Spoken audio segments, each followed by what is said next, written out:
Okay, Senator, you can go when ready.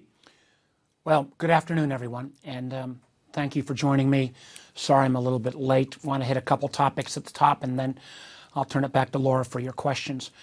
First, I wanted to give you a quick overview, particularly for those of you who aren't in Southwest Virginia, about my trip last week. 6 days that included a NASCAR race in Bristol and throwing out a first pitch for the Salem Red Sox in minor league ball, but it also included, a huge amount of consternation and fear from communities all across the region. Let me give you a couple examples. In Abingdon, saw a remarkable dental clinic that now has close to 14 chairs filled. They also have a lab that makes, frankly, teeth and dentures in a much speedier way. And because of the expansion of Medicaid, they're seeing literally thousands of additional patients. They still got close to a 2,000 person waiting list, but it is a really remarkable clinic. The folks at the clinic and others who came across the region were saying that if Medicaid gets cut, or particularly if Virginia rolls back the expansion, then that clinic and candidly others across the region will probably have to close.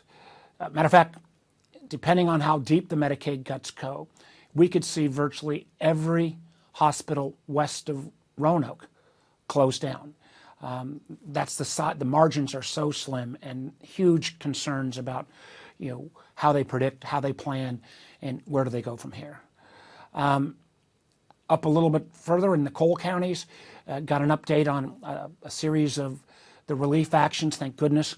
The president did designate the counties that were hit with the early February rains for public assistance.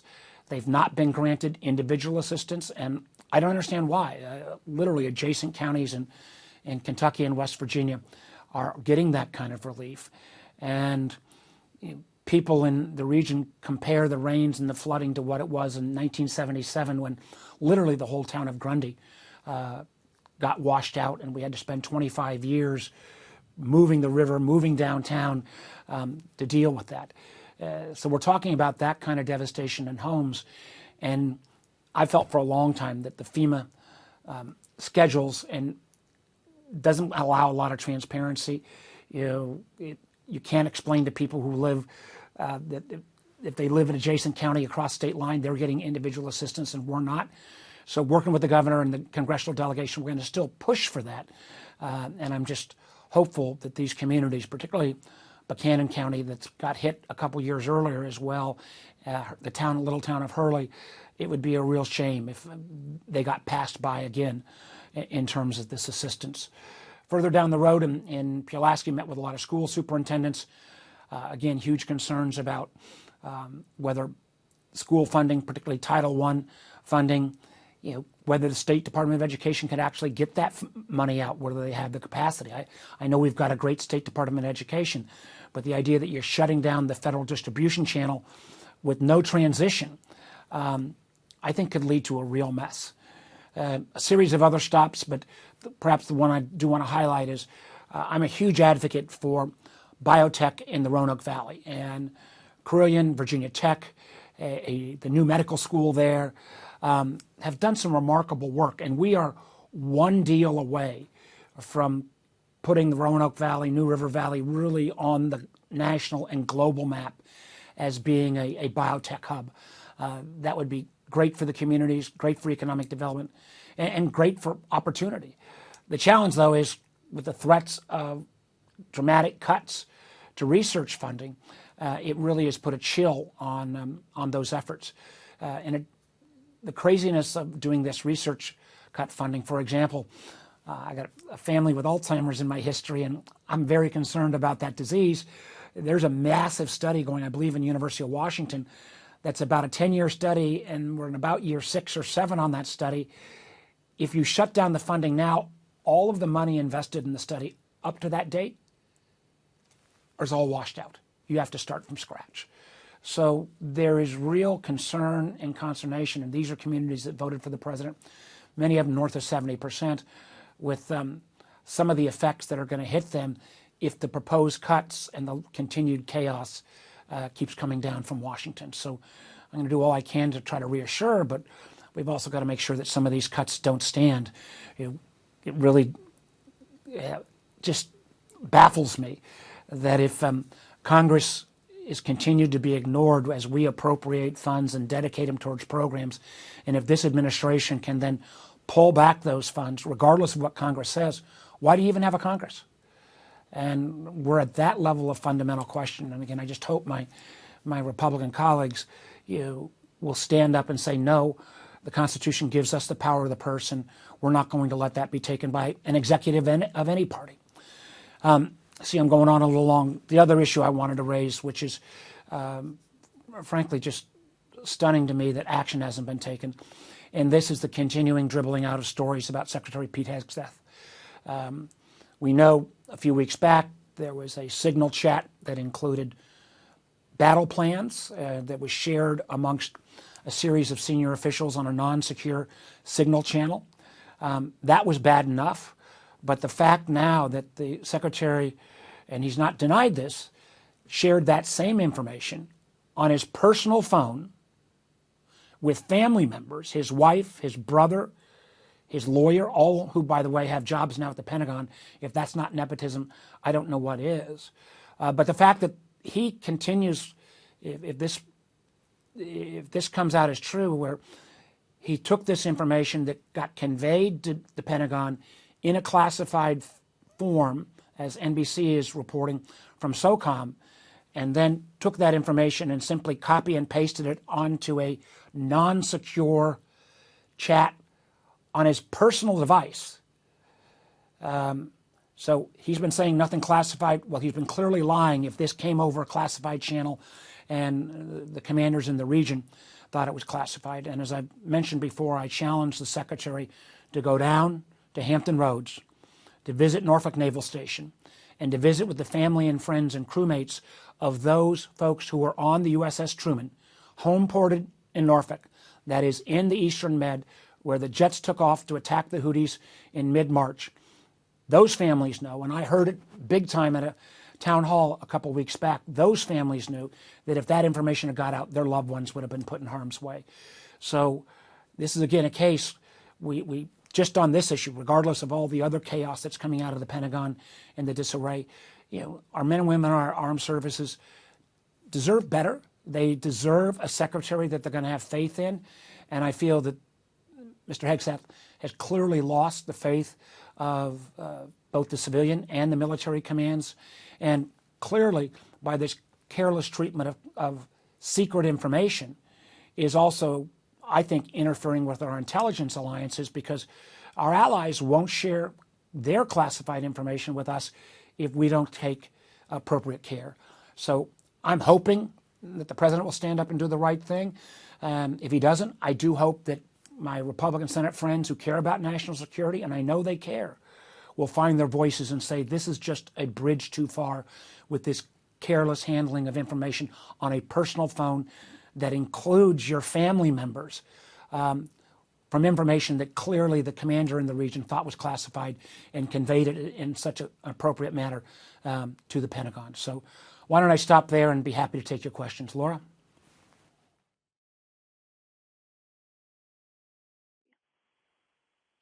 Hi, Senator. Thanks a lot for joining us this afternoon.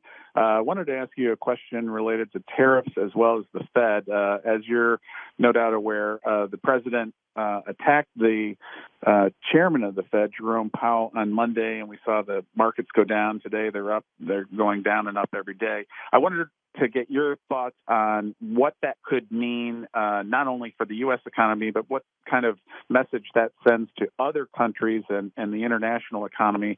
And then also just any concerns you have about the fact that the White House has said that it was going to announce a bunch of deals with all these other countries on tariffs, but there really hasn't been anything to this date. Well, there's a lot in that question. These unjustified attacks against Jay Powell as chairman of the Fed, would be bad enough in themselves. But remember what's happened already beforehand. This administration has already treated our allies around the world as if they're enemies, instead trying to side, for example, with Russia against our European allies. So those alliances are frayed.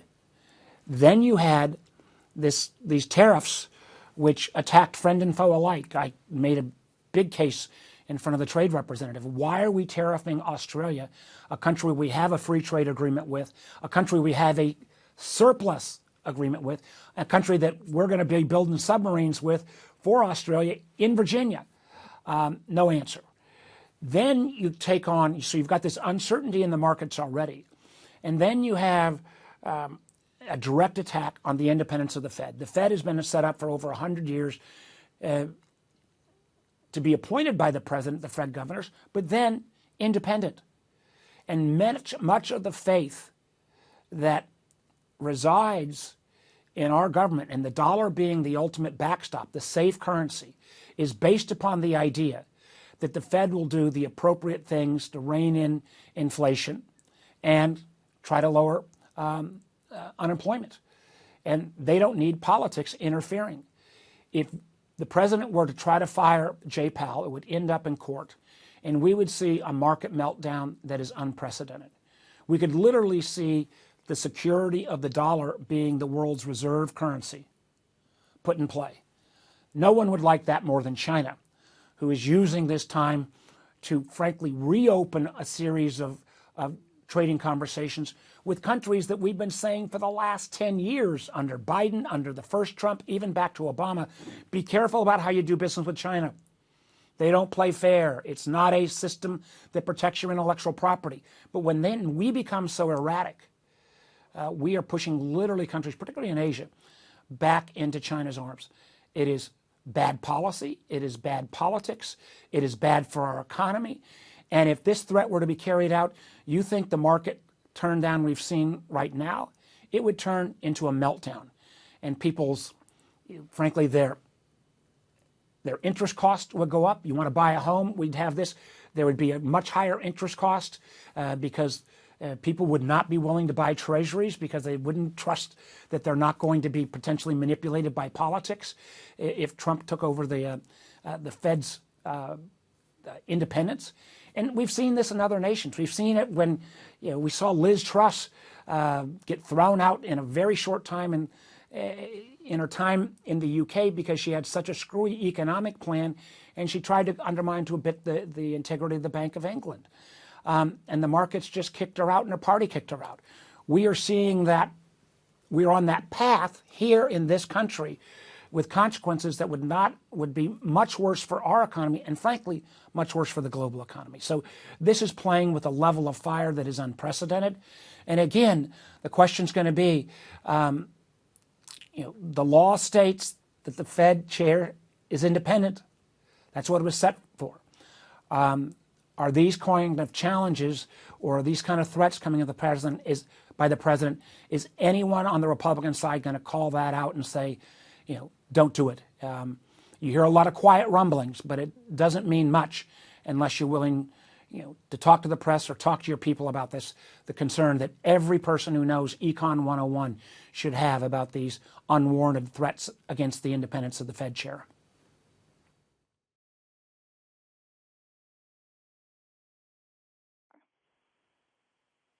Hi, Senator. Thanks for taking my question. The White House is now essentially giving Russia and Ukraine just a matter of days to come up with some sort of peace plan, or it's threatening to have the U.S. walk away from negotiations. Wanted to get your thoughts on that. Is that a good negotiating tactic, or could we see some kind of real-life ramifications on the ground? Well, remember, candidate Trump promised he'd end the Russia-Ukraine war on day one. We're now approaching day 100, and we've seen no resolution. And I think, frankly, the administration has been suckered into believing Vladimir Putin. And again, this administration has been willing to defame and denigrate the Ukrainian president, the efforts of the Ukrainian people to fight back against the aggressor. He's been willing to kind of put in play the relationship with our NATO allies who strongly support Ukraine. And I think he's been played by Putin. I think it is Putin has no interest in a real truce. He is winning on the ground because we have pulled back some of our support. The Europeans are trying to fill that, but there are certain things that only we can fill. And if America walks away, I think Putin will feel they have an even freer hand to try to take back more territory from Ukraine and ultimately dictate terms. That is bad for the Ukrainian people. It is bad for security in Eastern Europe. A Putin unleashed that's successful in Ukraine, I believe, will go after the Baltic states, will go after Poland, and we will either be honoring our Article 5 commitments to NATO and have American troops in harm's way, or we will see a reconstitution of a Russia/Soviet empire on nation states that have turned into democracies and that have assumed that by being allies with America, they would have mutual protection. All that is at stake if we walk away from something that anyone who was familiar with this problem and this issue would have realized could not be solved in a simple fashion. And being suckered by Putin is, in my mind, one more example of this strange hold that Vladimir Putin seems to have on Donald Trump. Remember, Russia was only one of the only countries that wasn't had additional tariffs put on so-called Liberation Day.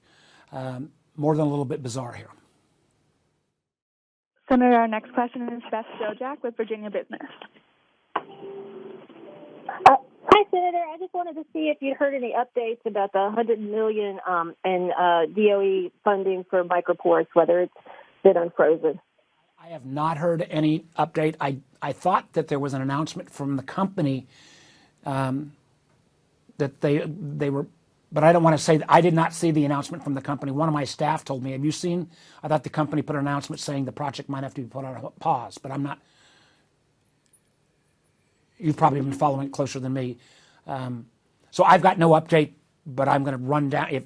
And so don't, I want to validate whether there was that announcement from the company. But I've heard no update. I had called, I know the governor called, and I called the Secretary of Energy, and we were hoping to get it resolved very quickly. But the clock is ticking. Senator, our next question is Dwayne Yancey with the Cardinal News. This is very similar to Beth's question. Any follow-up on other funding in Southwest Virginia? I'm thinking particularly FEMA related. You know, Dwayne, I've got concerns about the funding for Volvo and Pulaski. You saw there was an announcement late last week or this week where a couple hundred folks were furloughed or laid off. That expansion, both in Virginia and I believe it was going to be in Pennsylvania, is critically important, and that's all up for grabs at this point. In terms of the FEMA dollars, I get kind of a mixed report. I don't think anybody wants to go public, but I think localities are spending based upon the presumption that something's coming, that they're being reimbursed. But I think if you scrape below the surface, there's some real concern. I don't think we've got to a tripwire yet, but that money, if you can't count on FEMA, if the federal government of the United States makes a commitment to help communities that have been hard hit by natural disasters, and if then a new administration can come in and put a pause on that, that's not how the system's supposed to operate. So, I'm staying in close conversation with our friends in North Carolina, since they obviously got hit really hard as well. Right before the recess, the four of us, Tim and I, and the North Carolina senators, put an inquiry in, and I don't believe we've gotten a formal response to that inquiry. Senator, our final question is Regina Mobley with Wavy News.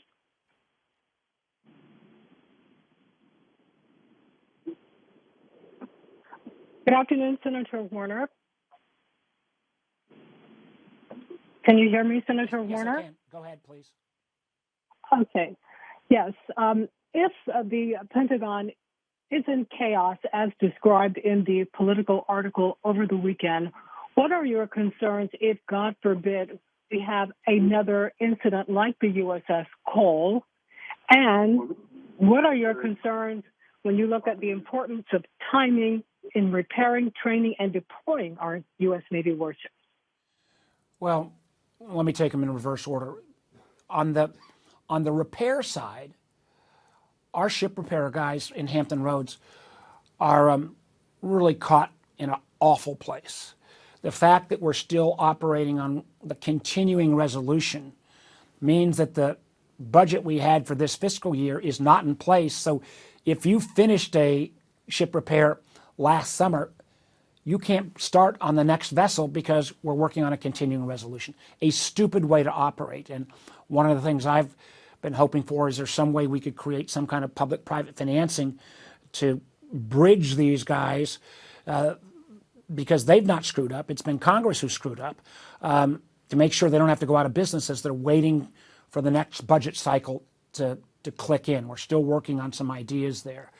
On the broader question, though, this kind of chaos, our adversaries, and I don't just mean China and Russia who will use this potentially for cyber attacks, but whether we're talking about the Houthis or whether who are continuing to launch missiles against ships in the Red Sea, talking about the potential, while we made great strides against terrorist groups, about the potential for terrorists. They see chaos and they also see opportunity. They come together. So our men and women in uniform deserve better. They deserve a secretary that is got the experience to lead the largest military and the most powerful military in the world. Clearly, this guy does not have it. That treats classified information with the appropriate level of secrecy because lives depend upon it. And I think these actions make us less safe. And it also undermines hugely the morale inside the DoD. I see it more firsthand in the intelligence community because as vice chair of the community, I have deep ties with a lot of our agencies, and people are enormously concerned that allies may not share intelligence with us anymore. They're concerned because their workforce as well feels threatened by the DOGE actions. They're still talking about close to another 600 or 700 people being fired, rift at the CIA, particularly if those are newer employees.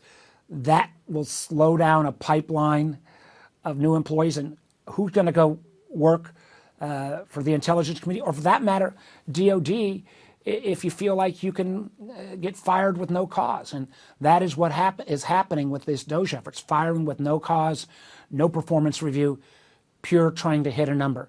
So you've got the lack of morale, you've got the careless and chaos by all of the folks at the top and the feuds that are going on, and then you've got this mistreatment of classified information. That triple whammy is, again, a clear reason why Secretary Hegstaff should resign or be fired. That was our final question. Thank you so much. You have a partner.